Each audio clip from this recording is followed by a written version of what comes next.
চলো আমরা লং ড্রাইভে যাই, আমাকে বলছে। আমি তখন বললাম যে স্যার আসলে আমার ফ্যামিলি আছে, সমাজ আছে, সন্তান আছে, বাবা মা আছে, আমরা পুরুষদের কাছে গিয়ে স্বাচ্ছন্দ্য বোধ করতেছি না যে মেয়েরা বসদের কাছে হেনস্থা হচ্ছে। যেমন বলে কি তুমি তুমি যদি আমাকে একটু সময় দাও বা তুমি যদি তাহলে তোমাকে আমি ভালো প্রমোশন দিব।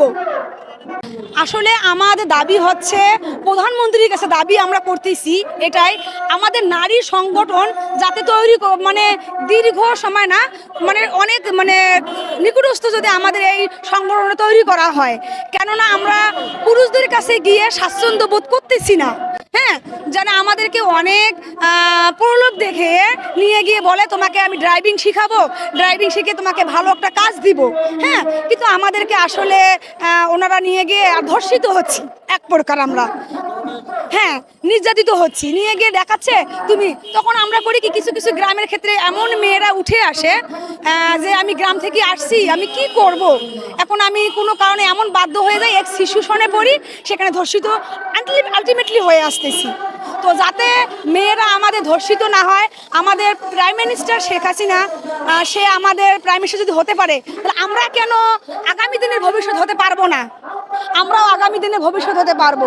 তো আমরা যদি প্রতিটি প্রতিষ্ঠানে যদি কোনো বৈষম্য না রেখে, যদি আমরা প্রতিটি প্রতিষ্ঠানে যদি ভালোভাবে আমরা যদি নারী পুরুষ ভেদাভেদ না রেখে আমরা যদি কাজ করি, যদি আমাদের পার্সেন্টেজ হিসেবে আমি 100% বলবো না, 50% যদি নারী পুরুষ যদি ড্রাইভিং যদি আমরা করতে পারি, আমাদের বাংলাদেশ আরও এগিয়ে যাবে।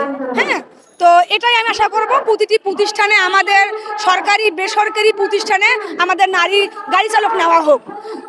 আমি শুধু দেখেছি যে আমাদের একটা প্রতিষ্ঠানে গভর্নমেন্ট শুধু নারী গাড়ি চালক নিচ্ছে পোস্ট অফিসে, তাছাড়া আদারওয়াইজ কোনো প্রতিষ্ঠানে গভর্নমেন্ট প্রতিষ্ঠানে নারী গাড়ি চালক নেই শুধু। আর বেসরকারি প্রতিষ্ঠানেও আমাদের দাবি থাকবে সব ক্ষেত্রে যদি আমাদের 50% নারী পুরুষ থাকে, এটাই আমার গভর্নমেন্টের কাছে দাবি।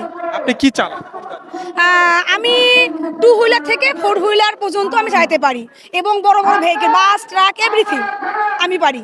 আপনি একটা সময় বলেছিলেন যে আপনিও মানে ধর্ষিতার একটা প্রলোভনের শিকার। হ্যাঁ, আমি যখন প্রথমে এক ট্রেনিংয়ের মাধ্যমে বলবো, আমি এটা হাইট করতে চাচ্ছি না, আবার হাইট করতে হবে, কারণ আমার লাইফে আমার কেরিয়ার শুরু ওখান থেকে হয়েছে। হ্যাঁ, তো আমি ব্রাক থেকে ট্রেনিং প্রাপ্ত। তো ব্রাকে আমি সর্বপ্রথম 2012 সালে আমি ট্রেনিং করেছিলাম। হ্যাঁ, তো ওখান থেকে আমি ড্রাইভিং পাশ করেছি।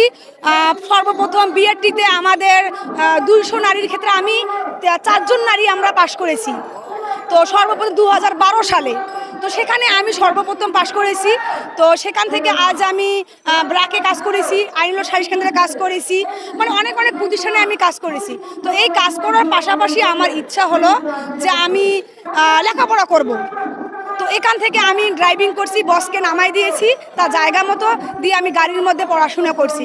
গাড়ির মধ্যে পড়াশোনায় আমি এসএসসি পাস করছি, ইন্টার পাস করেছি, ডিপ্লোমা করেছি, বিএসসি করেছি, এখন আমি এমএসসি করতেছি। অনলি আর 6 মান্থ আছে, তাহলে আমার এমএসসি শেষ হয়ে যাবে। তো আমি চাই আমার মতো প্রত্যেকটি নারী আমাকে দেখে বা আমাদেরকে দেখে ওরা যাতে এভাবে এগিয়ে আসে। হ্যাঁ, তো এটাই আমার মানে সর্বশেষ কথা। আমার সর্বশেষ, আপনার জীবনের সবচেয়ে বড় প্রতিকূলতা কি ছিল? আমি প্রতিকূলতা বলতে কি, আমি এখন হচ্ছে কি রেফারেন্স, আমি কোনো প্রতিষ্ঠানে কাজ করতে যাই তখন রেফারেন্স লাগে।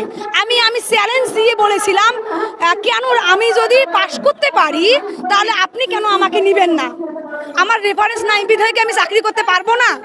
আমি সবার সিভি গ্রহণ করেছে, কিন্তু আমার সিভি গ্রহণ করেনি।